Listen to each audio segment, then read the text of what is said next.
Bismillahirrahmanirrahim. Assalamualaikum warahmatullahi wabarakatuh. Alhamdulillahirabbil alamin wassalatu wassalamu ala sayyidina Muhammad wa ala alihi washabihi ajmain. Rabbi zidni ilma Allahumma anfa'ni bima 'allamtani wa 'allimni ma yanfa'uni warzuqni ilman yanfa'uni. Dipancarkan dari Jalan Masjid Silaturahim nomor 36 Kalimanggis Cibubur Bekasi, Radio Silaturahim dan juga Rasil TV untuk Islam yang satu. Ikhwan akhwat yang dirahmati Allah Subhanahu wa taala, dimanapun Anda berada yang dapat mendengarkan dan juga menyaksikan siaran kami, semoga kabar Anda di kesempatan sahur ini dalam keadaan sehat walafiat dan Allah Subhanahu wa taala selalu memberikan perlindungannya kepada kita semua. Amin ya rabbal alamin.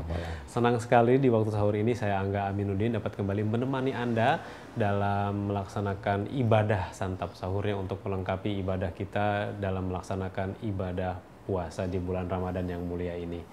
Dan saat ini saya berada di daerah Cempaka Putih, Jakarta. Saya berada di salah satu kediaman, kalau disebut wartawan sekarang lebih terkenalnya beliau ini netizen journalism atau jurnalisme yang tidak terikat oleh satu lembaga penyiaran tertentu gitu atau lembaga media tertentu. Jadi jurnalisme warga bebas untuk menulis gitu ya. Bagi Anda yang pernah mendengar namanya, nama lengkapnya adalah Narliswandi Piliang atau panggilannya Iwan Piliang. Kalau waktu kasus Nazarudin Umar kita ingat tuh siapa yang pertama kali Skype gitu ya. Wawancara langsung bersama Nazarudin. Terus ketika membahas isu mengenai salah satu warga negara Indonesia yang saat kuliah di Singapura, namanya David kalau tidak salah gitu ya, itu yang melakukan pembelaan terhadap dia ketika kasus ini terangkat adalah salah satunya Iwan Piliang.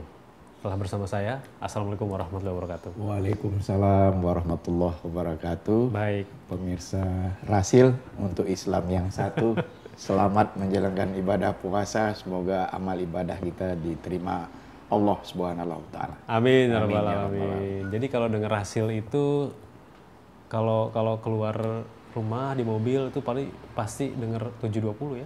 720. Jadi saya ini merinding bicaranya karena resiko kadang-kadang mengkritisi masalah korupsi. Iya.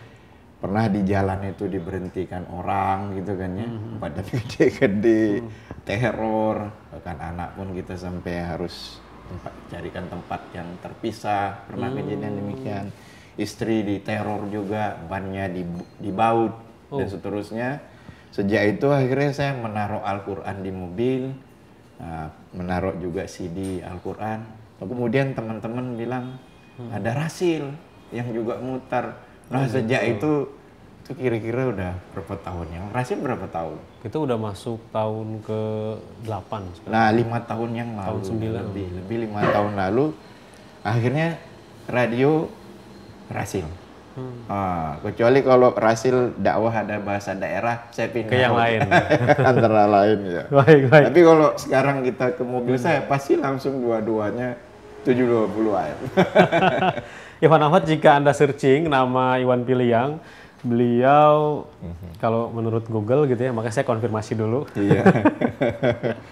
Tadi seorang aktivis, wartawan dan juga penggiat citizen journalism, juga pernah menyandang jabatan Ketua Umum Persatuan Wartawan Indonesia Reformasi, PWI strip R. Makanya saya tadi nanya juga nih kok ada PWI Reformasi gitu ya, sejarahnya gimana, mungkin nanti bisa cerita ya. Seperti biasa di acara sahur bersama tokoh ini kita akan menggali cerita yang bisa menginspirasi kita semua gitu ya. Kita ambil pelajaran berharga dari perjalanan seorang tokoh yang saat ini kami hadirkan adalah Bang Narliswandi Piliang. Lahir di Pariaman ya? Ya Pariaman. Awak punya nih. Iya. Baik, lahir di Pariaman, Sumatera Barat tahun 64. Berarti sekarang udah masuk usia ke 50. 3 tahun ya? 53 ya? Juli. Dapat istri orang mana? Orang Awak juga. Orang Awak juga. Kalau di Jakarta sendiri sudah berapa lama, Bang? 79. Dari 79 ya? 79 ya. Kelas 3 SMP semester akhir. Pindah dari Pekanbaru. Baik, kita akan lebih dekat bersama Bang Iwan. Mungkin bisa cerita latar belakang latar belakangnya, latar belakang keluarga, latar belakang pendidikannya, kenapa Iya. bisa sampai seperti ini sekarang. Kalau lihat YouTube kayaknya masih ada rambutnya gitu ya. Sekarang udah Sekarang kok udah hilang. pelontos, hilang. Iya. Iya, iya. Jadi kalau keluarga, saya ini anak tunggal tapi born to be survival. Jadi dari kecil berusaha mencari penghasilan, bahkan dari kelas 3 SD. SMA pun bekerja tanpa kawan-kawan paham. Saya jadi koki gitu. Ketika merantau SMA tuh orang sudah di Jakarta, SMA ya? Ketika merantau, kalau orang Minang itu kalau nggak bisa, kalau pria ya bisa menjahit, mau nggak bisa memasak, plus bisa mengaji. Harus tuh. Nah, jadi saya pernah juga mengajar juz amma, tapi sayang meninggalkan kampung walaupun kami bukan pesantren, tapi pelajaran nahu syaraf, menterjemah gitu, bisa menterjemah, jadi nggak bisa sampai hari ini. Padahal kalau masih di kampung mungkin saya bisa, Iya, tapi tajwid alhamdulillah gitu. Masih ya? Membaca bisa gitu. Nah kemudian karena berangkat dari keluarga juga saya anggap belum memadai. Nah tamat SMA bekerja di media mainstream, dulu di grup Tempo, ketika mungkin pemirsa ingat ada majalah Zaman di Tempo, diubah ke Matra. Saya lebih senang ke ekonomi, lalu di SWA. 89 berhenti di SWA, kemudian berbisnis. Nah kalau kawan-kawan di sosial media mungkin mereka nggak terlalu mengikuti bisnis yang saya geluti. Saya dulu di bisnis marketing communication, Mas Krisna di Rasil pasti juga paham. Oh gitu ya? Bikin iklan. Kayaknya gitu pertama kali bisnis yang dibuat adalah rumah makan Padang. Nah, sekarang jalan. Oh sekarang jalan. Jadi awalnya dulu dari marketing communication. Marketing communication, saya kemudian kalau orde baru itu pemirsa yang ada di benak saya kalau era itu, kalau kita nggak punya bintang, harus punya kapital besar baru hebat. Gitu. Nah saya mencoba supaya memiliki hal juga kekuatan, berkutatnya di diferensiasi. Saya bisa mengatakan orang nggak mencari lain produk sarung, saya mencari sarung. Jadi sarung pertama yang beriklan di TV dari garapan kami dulu. Nah, itu antara lain. Lalu setelah punya sedikit kapital, apa yang nggak dikerjakan orang? Saya orang pertama yang membuat serial animasi. Setelah Huma tentu. Di Indonesia? Di Indonesia namanya serial Buris Rowo. Oh, Carangan. Berarti cerita pewayangan. Pewayangan, ya? kenapa pewayangan? Karena wayang ini saya anggap bisa dibuat panjang. Karena kita dapat dukungan dari Burbing Sydney untuk pasar global. Artinya kalau kita bisa membuat 52 episode, kalau se-episode 1000 aja 52.000, dan Burbank menggaransi untuk 1000 stasiun TV. Nah 52 juta dipotong oleh agen pun 40% misalnya, bisnisnya besar. Tapi begitu baru sampai 6 episode modal habis, sampai perbankan nggak mendukung karena asetnya kan aset intangible. Ya kan, akhirnya saya mendirikan asosiasi industri konten dan animasi Ainaki Indonesia. Ya, register di Kadin, saya juga pernah duduk di Kadin memperjuangkan adanya venture capital real yang tidak mengacu ke bank sentral. Sampai hari ini belum ada. Dan alhamdulillah industri tumbuh menurut saya dengan ada orang kayak Manoj mendukung seperti Adip Sopojaro itu. Iya. Nah, saya lihat sehari income iklannya sudah besar dan harusnya kalangan industri melihat itu sebagai peluang. Tapi belum seberapa dibanding Ipin Upin ya? Iya belum, karena mereka sudah pintar seperti yang dulu saya rencanakan. Padahal untuk mendukung teknologi dan informasinya kayak dulu Indonesia. Nah, kami dulu, mohon maaf, sampai hari ini saya masih punya jaringan studio kecil di Bali, itu mengerjakan proses produksi animasi Jepang. Iya. Nah, bahkan Mahabharata layar lebar itu dibikin di Bali gitu. Skill Bali itu lebih baik. Iya. Nah, skill kita punya, tapi dukungan berproduksi terutama pembiayaan itu tidak ada. Nggak bisa skema pembiayaan untuk industri kreatif itu harus sama dengan perbankan lain karena asetnya orang, intangible asset gitu. Nah, ranah kami kebanyakan saya khususnya itu di ranah-ranah intangible asset, skill gitu. Ya. Nah, kembali ke soal background media, jurnalis. Nah, ini tadi saya katakan ke Mas Angga, kalau jurnalisme itu mungkin bagi saya semacam kutukan. Jadi orang yang bekerja di dunia jurnalisme, kawan-kawan saya sering bilang, lu terlalu idealis gitu. Karena kan kita mengkritisi, memverifikasi hal yang tidak benar, menyampaikan kepada publik agar benar, kan gitu. Nah, Jadi kutukannya itu ya seperti kekangan gitu. Ya bukan seperti kekangan, seakan-akan kita, kalau dosen saya di STP di ISIP itu yang di Lenteng Agung, almarhum Tasuhud, selalu saya pegang itu. Konsep pemahaman dasar ilmu komunikasi massa itu kan yang diutak-atik hati nurani, akal budi. Hati nurani, akal budi.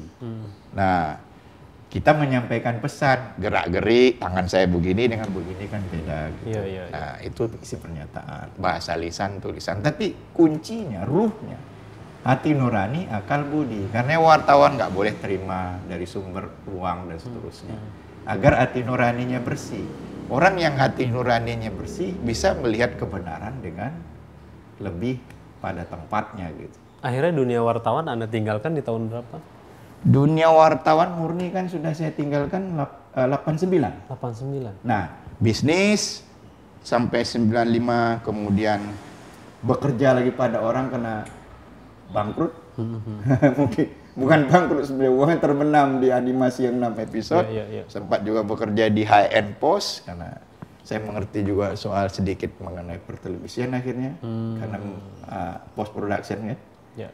Mengenai mengolah rotoscoping, editing, offline edit, online edit dan seterusnya.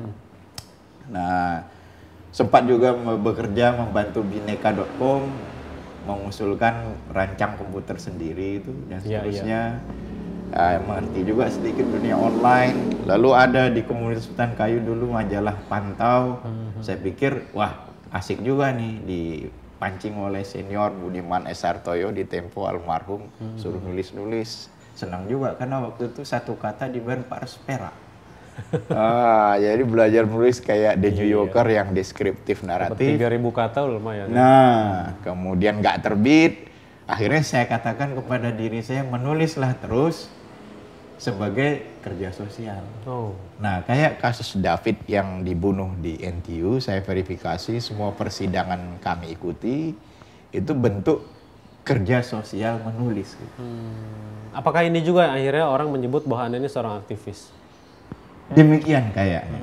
Kaitannya apa sih sebenarnya sekarang tuh kalau seorang aktivis tuh kaitannya profesinya dengan wartawan tuh kayaknya erat gitu ya.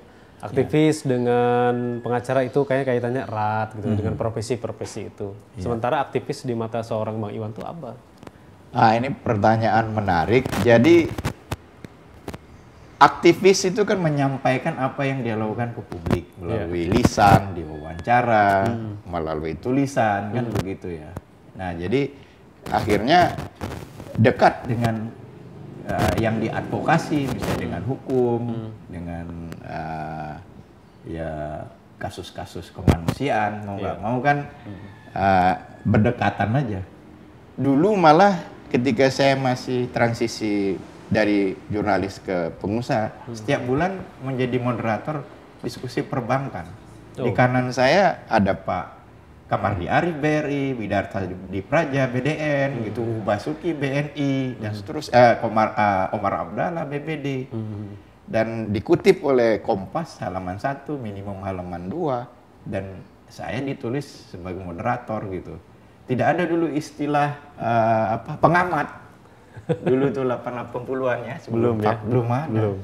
Jadi belakangan saya kaget juga ada pengamat, pakar, ahli, banyak sekarang. Kalau di Amerika itu pakar itu mungkin pengertiannya begini, kita penulis buku banyak. Nah, lalu katakan dari 20 buku yang kita tulis, satu bestseller.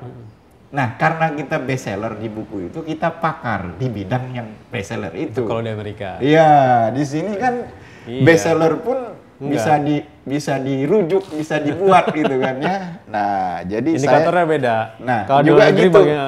Pengertian aktivis mungkin apa ya? Konsistensi itu juga saya ngelihat jadi bias gitu.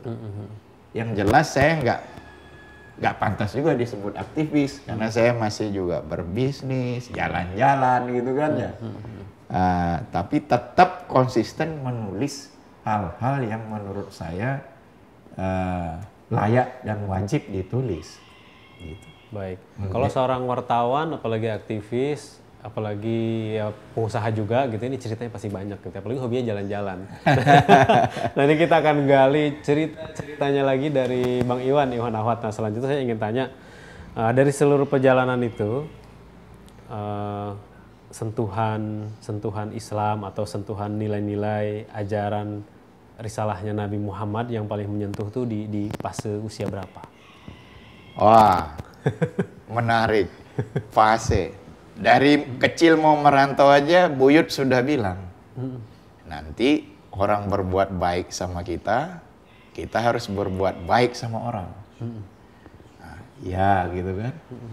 Yang kedua ini yang menarik, orang berbuat tidak baik sama kita, kita tetap harus berbuat baik ke orang itu, ya kan? Saya protes. Lah kalau orang nggak baik kita, masa kita baik juga? Iya. Nah, perjalanan spiritual kita itu kan juga kadang kayak grafik ya. Iman, maksud saya iman, turun dan naik. Belakangan 2 tahun ini ada sebuah sikap yang saya mungkin melakukan lebih banyak ke dalam. Saya merasa hal yang paling sulit itu melawan diri sendiri. Saya udah tulis juga di Facebook saya. Bagaimana untuk kita itu tidak marah, tidak kesal, tidak dongkol, tidak dengki.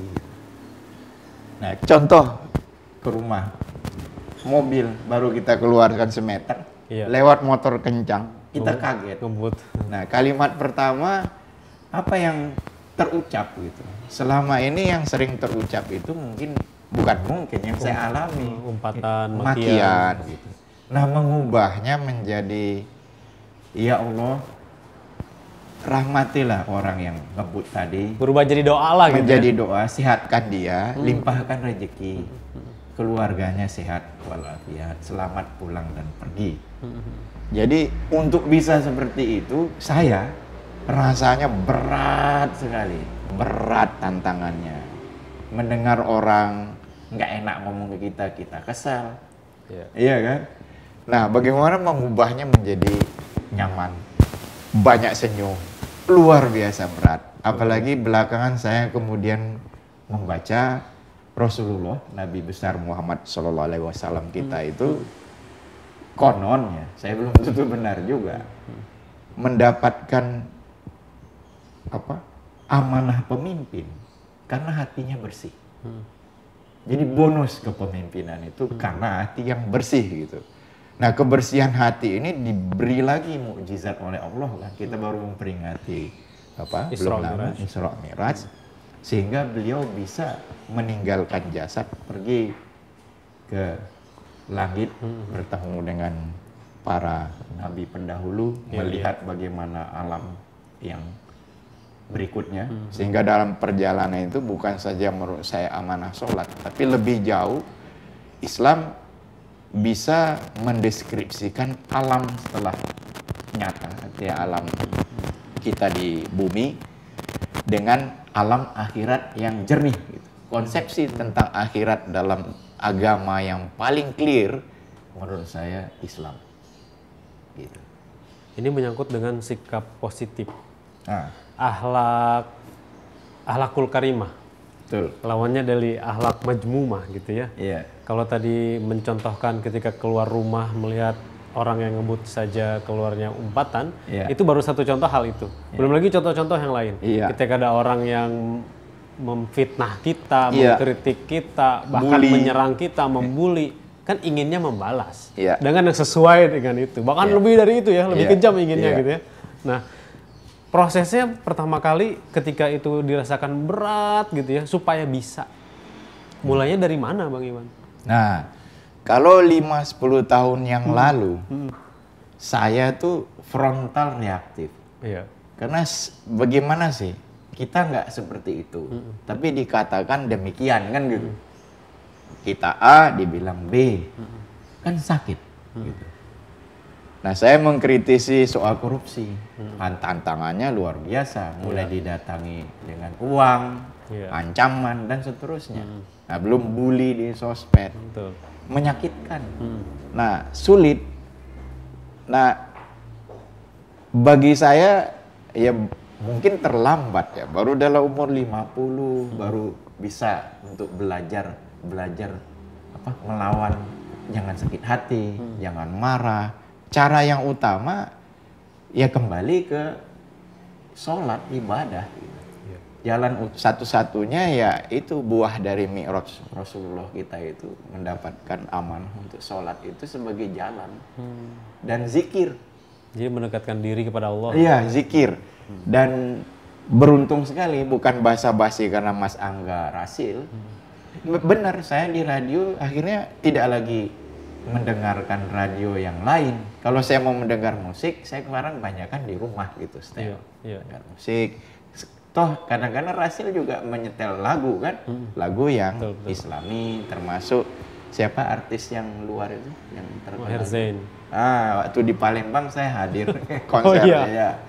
Iya, saya senang gitu nada-nada yang demikian.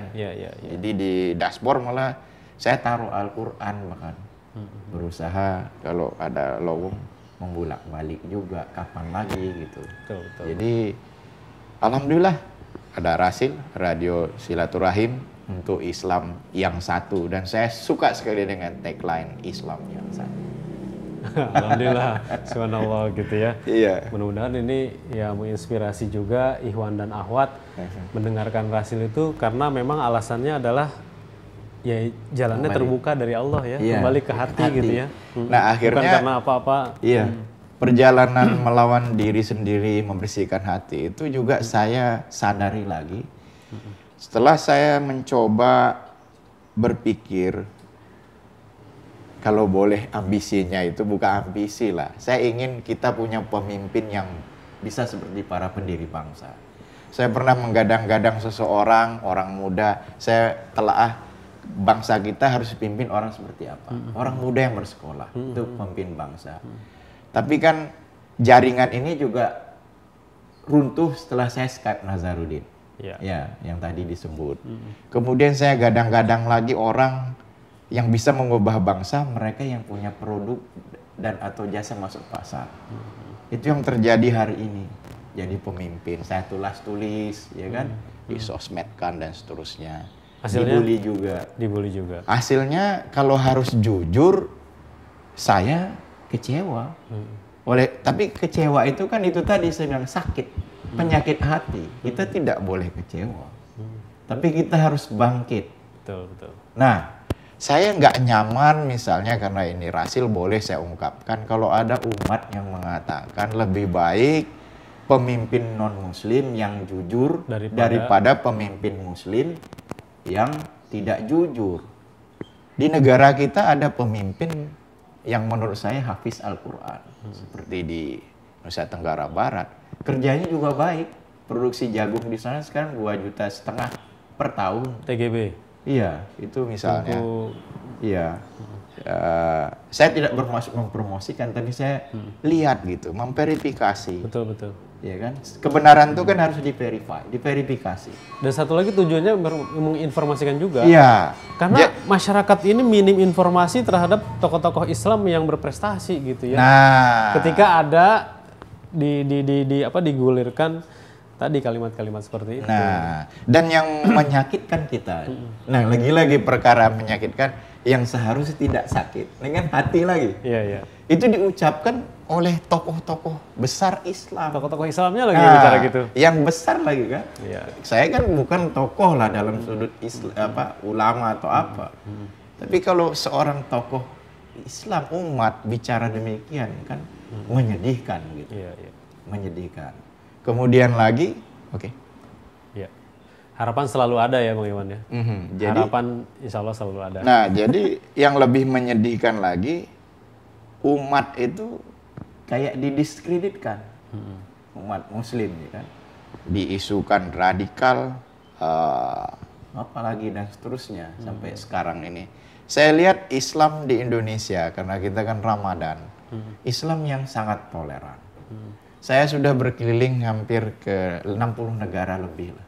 Negara-negara yang Islam yang tua saya datangi, ulama yang sudah meninggal, pusaranya saya ziarahi. Baik Bang Iwan, kayaknya nanti saya akan tanya itu tuh. Cerita jalan-jalannya gitu ya. Iya, baik. Tapi kita jeda dulu Bang Iwan, nanti Baik. kita akan lanjut di sesi kedua. Iwan Ohad tetaplah bersama kami akan segera kembali. Terima kasih.